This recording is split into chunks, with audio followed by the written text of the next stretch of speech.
My sister wrongly accused me of taking her engagement ring, and my family kicked me out. 3 years later, they found it in the garbage disposal and realized they were wrong. I never imagined sharing this story, but it's time I did. My name is Elliot, a 26-year-old male, and 3 years ago, my life was completely disrupted by a false accusation from my older sister, Gemma, who was 29 at the time. Raised in a small Ohio town, our family, my parents, John, 55, a high school math teacher, Lisa, 53, a nurse at the local hospital, Gemma, and I lived in a modest two-story house that had been in the family since my parents' marriage. It wasn't luxurious, but it was filled with love. Despite not being affluent, my parents ensured we never lacked essentials. Growing up, Gemma and I shared a close bond. We spent countless hours in the backyard, scaling the ancient oak tree and devising intricate games. Gemma, the natural leader, would craft the rules and plot lines while I was content to follow. However, as we matured, our paths diverged. Gemma, the perennial overachiever, excelled academically and was the debate team captain, thriving in every venture.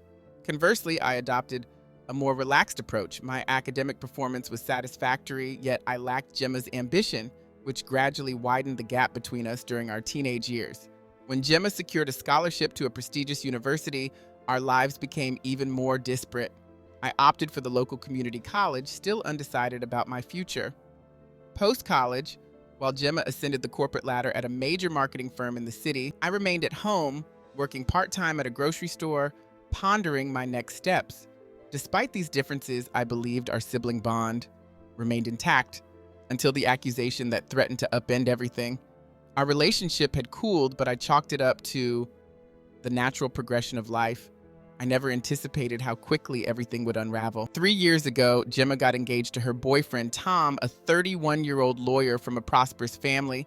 They had been together for 2 years, and the news of their engagement was met with universal excitement. Tom proposed with an heirloom diamond ring, and Gemma was ecstatic, proudly showing it off at every opportunity. The engagement party was a grand event, with my parents inviting nearly the entire town to celebrate at our home. Amidst the revelry filled with Gemma and Tom's city friends, I felt like an outsider and gravitated towards my high school buddies who had remained local. About a month later, the idyllic scene shattered. It was a quiet Tuesday afternoon, and I had the day off. I was in my room, lost in video games, enjoying the solitude. Gemma was in town too, busy planning her wedding with our mother. I faintly heard them return from shopping, their laughter echoing from downstairs. Absorbed in my game, I paid little attention until a piercing scream jolted me from my virtual world. Rushing downstairs, I was met by Gemma's fury as she accused me of stealing her precious engagement ring. Gemma was frantic, explaining that she had removed the ring to wash dishes and left it on the kitchen counter. When she returned, it was missing. Despite my immediate denials, Gemma was relentless, accusing me of envy, suggesting I intended to sell the ring to escape our small-town life. The situation escalated quickly as our parents arrived home to the chaos. Overwhelmed by Gemma's conviction, my parents sided with her without hesitation. Tears streamed down my mother's face as she questioned how I could betray my sister so grievously. My father's gaze, filled with disappointment, felt like a weight I couldn't lift. Without a word, they began a frenzied search through my room, upending my belongings as I stood there, helplessly protesting my innocence. The accusation and the subsequent search left me isolated and wronged, a pariah in my own home over an untruth. This event marked the beginning of a profound rift within our family, one that questioned not just my integrity, but the very bonds that I thought were unbreakable. The search turned up only the cash I had scrimped together from my part-time job, a few $100s, which was hardly a fortune. Gemma seized on this find, insinuating that it was proceeds from the sale of her ring. I desperately tried to explain that it was savings from months of work, earmarked for community college classes, but my protest fell on deaf ears. The ensuing days were torturous. My family's suspicion hardened into something uglier. They demanded a confession and threatened police involvement if I didn't return the ring.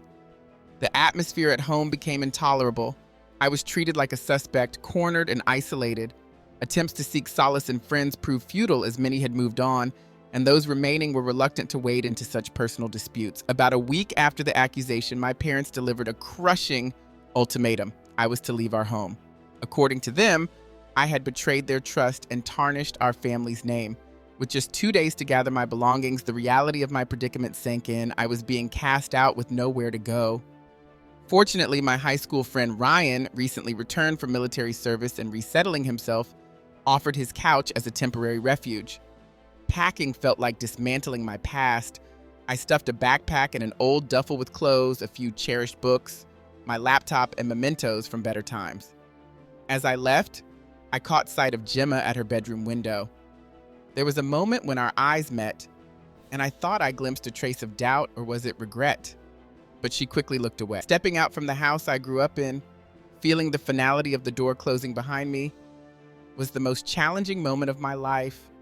I was forsaken by those I loved most over an accusation I knew was false. In the following months, as I moved from Ryan's cramped living space to various motels, the sense of injustice and abandonment weighed heavily on me. As I settled into my new life, I took on various odd jobs to sustain myself. I worked as a dishwasher, walked dogs, and even spent some weeks on a construction site. These roles were tough but crucial in maintaining my independence. Eventually, I secured a more stable position at a warehouse on the town's outskirts. The work was physically demanding with long hours, but it offered a consistent income. Though the pay was modest, it enabled me to rent a small room in a shared house with colleagues from the warehouse. This marked the beginning of my journey to rebuild my life, although the emotional scars from my family's betrayal lingered, haunting my nights with endless replays of the ordeal. The more I pondered, the more the pain gnawed at me. How could my own family turn against me so abruptly? How could Gemma, who had shared my childhood and knew me deeply, suspect me of such deceit? Their swift condemnation was a wound that refused to heal. Despite their initial attempts to reconnect, my mother's tearful messages pleading for reconciliation, my father's blunt texts suggesting we talk, and even Gemma's unexpected visit to my workplace, I steadfastly refused all contact. The betrayal was too deep. To me, they were no longer family. 3 years passed in this self-imposed exile. At work and the shared house, I forged new friendships. We bonded over beers after shifts and shared moments watching sports, creating a semblance of communal life. It wasn't the future I had once imagined, but it was a life crafted by my own efforts. My hard work paid off when I was promoted to shift supervisor, and I began taking online courses in business management. Slowly, I was carving a path forward, defining my aspirations. Yet, despite these advancements, a part of me remained embittered and sorrowful over the past. The life I once knew with my family was a gaping void in my existence.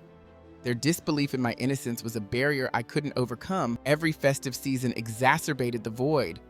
The sight of other families enjoying holiday cheer served as a sharp reminder of what I had lost. This persistent ache of longing and resentment. Unexpectedly, last week I received an email from my dad with a subject that read, "We need to talk." The message was concise, urging an urgent discussion about the ring incident. Initially, I considered dismissing it as I had done with their previous attempts to reconnect. However, a mix of curiosity and a faint hope for resolution halted my impulse to ignore the message. After much contemplation, I decided to call my dad. The conversation that followed left me stunned. The ring had been found. Apparently, Gemma had accidentally knocked it into the garbage disposal while washing dishes and only realized it days ago when the disposal malfunctioned, prompting them to call a plumber. My dad shared that Gemma was distraught upon discovering her mistake and deeply regretted the pain they had caused me, now recognizing my innocence. They were eager to make amends. I ended the call enveloped in a tumult of emotions. There was a sense of vindication. Finally, the truth was acknowledged, and my integrity was restored in the eyes of my family. Yet, alongside that relief was a surge of anger. I was infuriated that it took 3 years and a plumbing incident to bring the truth to light, during which I had lost precious time and suffered immensely, all due to a baseless accusation. Now, I find myself at a profound crossroads. My family is asking me to return home, to mend what was broken. Gemma's persistent calls and texts, her pleas for forgiveness, add layers of complexity to my decision-making. Despite their newfound remorse, I grapple with the memories of being ostracized and the hardship I endured alone. The part of me that was hurt wants to sever ties permanently, letting them wrestle with their guilt. Yet another part of me yearns for the familiarity and affection of my old life, pondering if reconciliation is possible. This dilemma leaves me questioning whether to allow them an opportunity to rectify their mistakes or to continue on the independent path I have carved out for myself. The choice between forgiveness and forging ahead without them remains a challenging predicament. The aftermath of the revelation about the ring left me conflicted and I sought advice from others to navigate my tumultuous feelings. A week after reaching out, I was overwhelmed by the support and guidance I received, which greatly aided in clarifying my thoughts. With a heavy heart, amid her tears, my mom revealed that she had preserved my room just as I had left it, clinging to the hope that I might return someday. She confessed to waking up at night, tricked by her senses into thinking she had heard me come home, only to be jolted back to the harsh reality of our estrangement. Gemma, overwhelmed with emotion, admitted her deep remorse for the accusation that had severed our ties. She reminisced about our childhood, recalling how despite being the older sibling, she had always admired me, even as she got lost in her own ambitions and troubles over the years. As they spoke, a flood of childhood memories resurfaced. The times when Gemma defended me against bullies, the countless moments of laughter, the secrets we had shared, and the mutual support during difficult times. These recollections made the betrayal sting even more sharply, yet they also reminded me of the strong bond we once enjoyed. I absorbed their words and their regret, but the wounds of the past 3 years remained fresh and painful. I wasn't ready to forgive. I needed time to sort through my feelings and the upheaval of the meeting. Understanding my stance, my family didn't press further. As we prepared to part ways, my mom reached out for a hug, but I couldn't bridge that gap yet. The emotional distance was still too great. Her expression of hurt briefly tempted me to relent, but I stood my ground, prioritizing my emotional safety. Returning to my apartment, I reflected deeply on my life's trajectory and the decisions before me. Did I long for my former life, or could I trust them again after such a profound betrayal? Was it worth the effort to rebuild these broken bonds? In the solitude of my reflection, I recognized the substantial personal growth over these 3 years of independence. The ordeal had transformed me into someone resilient, self-sufficient, and content with the life I had painstakingly built. I considered my stable job at the warehouse, my ongoing education through online classes, and the friendships I had formed. These achievements were testaments to my strength and self-reliance. Proud of the person I had become, I realized that I was no longer the same individual they had expelled from their lives. This newfound self-awareness was empowering, yet it complicated the choice of whether to reconnect with my family or continue on my independent path. The possibility of reverting to my previous life seemed incongruent with the person I had become. Yet, the reunion with my family had undeniably rekindled deep-seated emotion. Despite the pain they caused, my affection for them lingered, compelling me to consider if there was a way to maintain a connection without sacrificing my newfound independence. After days of contemplation, I reached a decision. I called my parents to express that while I valued their apologies, I was not ready to fully reconcile. I explained that I required more time to heal and insisted on setting boundaries for our interactions. I was open to limited contact, but was clear about not returning home or dismissing the past. I emphasized that any future relationship would need to be on my terms. While they were initially disappointed, they agreed to respect my wishes and appreciated the opportunity to gradually rebuild trust. My mother's request to check in weekly seemed a reasonable start, and I consented, hopeful that it could pave the way for gradual healing. Gemma's situation was more complicated due to the direct role she played in my ordeal. I communicated to her that I was not ready to forgive and needed more time before even considering reconciliation. She was understandably upset, but accepted my decision, agreeing to give me the space I requested. This week has been a roller coaster of emotions, with moments of doubt about whether I was too severe in my approach or potentially missing an opportunity to restore familial ties. However, the memory of their quick judgment reminded me why a cautious approach was necessary. Encouraged by suggestions from others, I began exploring therapy options to help manage the complexities of these renewed interactions. The idea of speaking with a professional was daunting since I had never sought therapy before, but I recognized its potential benefits in navigating this challenging phase. Meanwhile, I remained focused on my professional and educational pursuit. A significant project at work was on the horizon, and I was determined not to let familial issues interfere with my ambitions. This balance of personal growth, cautious familial engagement, and professional dedication defined my path forward as I cautiously reconstructed the fragmented pieces of my relationships and my life. I've also been contemplating a move to a better apartment. Thanks to diligent saving, I feel prepared to venture into living alone, free from roommate. This step feels like another significant move towards independence and personal growth. I'm deeply grateful for the continuous support from this community. Your understanding and care truly resonate with me, even though we've never met face to face. I promise to keep you updated with any major changes. In the month since my last post, there have been some developments worth sharing. I've maintained the boundaries set with my family, engaging in periodic phone calls and text messages that, while somewhat awkward, have proven less daunting than anticipated. My parents have largely respected these boundaries, making an effort to check in occasionally without overstepping. The weekly calls with my mom have gradually shifted from tense exchanges to conversations that, though still filled with pauses, are beginning to flow more naturally. We stick to safe topics like her job at the hospital, local weather, and my online classes, small steps towards rebuilding our relationship. My dad's approach has been to send brief emails, often just to share tidbits he thinks I'd find interesting or useful, reminiscent of when he used to clip articles for me as a child, a gesture that, despite its simplicity, hints at his desire to reconnect in a meaningful yet non-invasive way. On the other hand, Gemma has found it challenging to accept the distance I've placed between us. She has sent several lengthy messages filled with apologies and pleas for reconciliation, to which I've responded with polite but firm reminders of my need for more time. Amid these familial interactions, I've taken a significant step by starting therapy. I found a counselor specializing in family trauma, and we've already begun sessions. This process is proving to be an invaluable resource in helping me navigate through the tangled emotions and complex dynamics of my current situation. In essence, while this period has been filled with ups and downs, the support from this community and the slow, deliberate mending of familial ties have given me a cautious optimism. My journey of healing is ongoing, marked by both setbacks and progress, but I am committed to moving forward at a pace that respects my needs and boundaries. The therapy sessions have been challenging as they force me to confront the deep-seated pain from my past, but I believe they are instrumental in my healing process. My therapist has been pivotal in helping me navigate my anger and trust issues, equipping me with strategies to establish and maintain healthy boundaries. Recently, we delved into how the ring incident was not merely about the false accusation, but also reflected long-standing feelings of inadequacy compared to Gemma's achievements. This exploration has highlighted that the roots of our family's issues extend far beyond the recent conflict, suggesting that true healing will require addressing these foundational problems. Throughout this ordeal, the unwavering support from my friends, especially Ryan, has been a silver lining.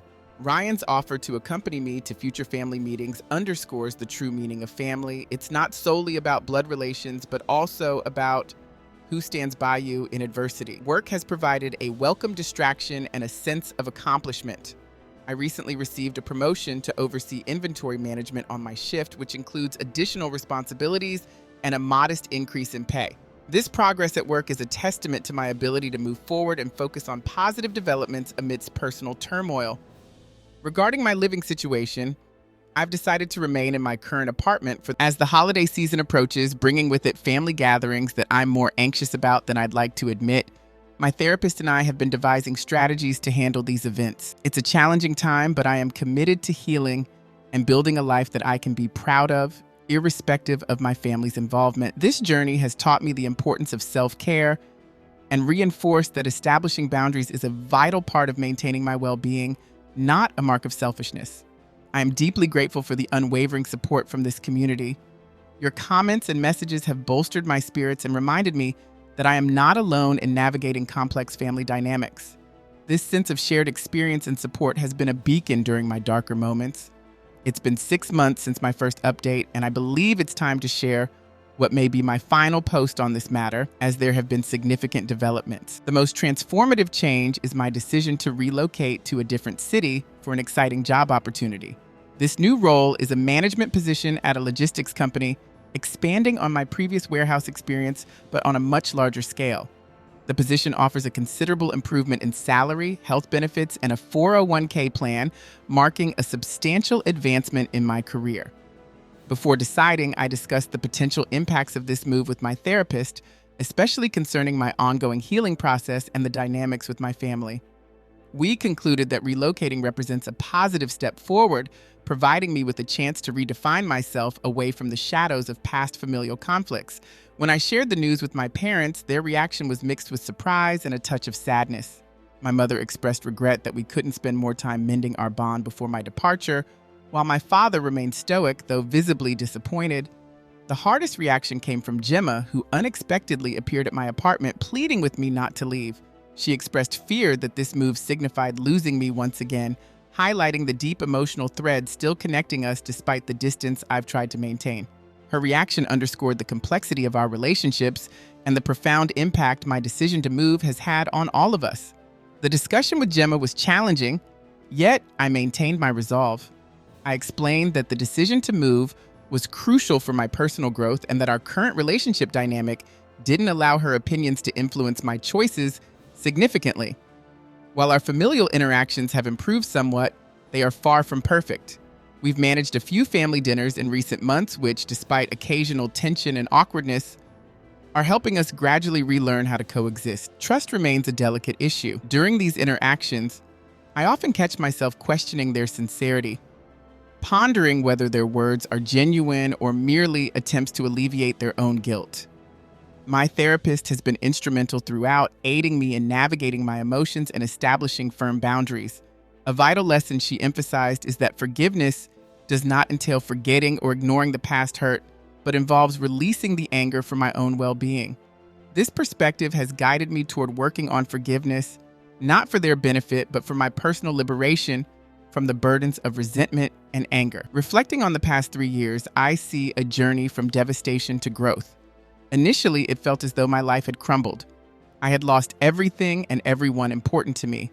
Now, I recognize the immense personal development that emerged from those trials. I've become stronger, more self-reliant, and have gained a profound sense of my own value. As I approach this relocation, my thoughts oscillate between the past and the future. The plan is to maintain regular contact with my family through weekly calls and visits during holidays, hoping that perhaps distance and time will enable us to forge a new and healthier bond. For now, my focus is firmly on the future. I am eager about the prospects of my new role, the new city, and the myriad opportunities awaiting me. I've already begun exploring apartments and familiarizing myself with my soon-to-be new home, feeling a blend of excitement and apprehension about the upcoming changes. No matter how my relationship with my family evolves, I am confident in my resilience and my ability to thrive independently. This ordeal has underscored the importance of nurturing a supportive circle, whether through blood ties or chosen relationships, reinforcing that I am well equipped to face whatever challenges life may present.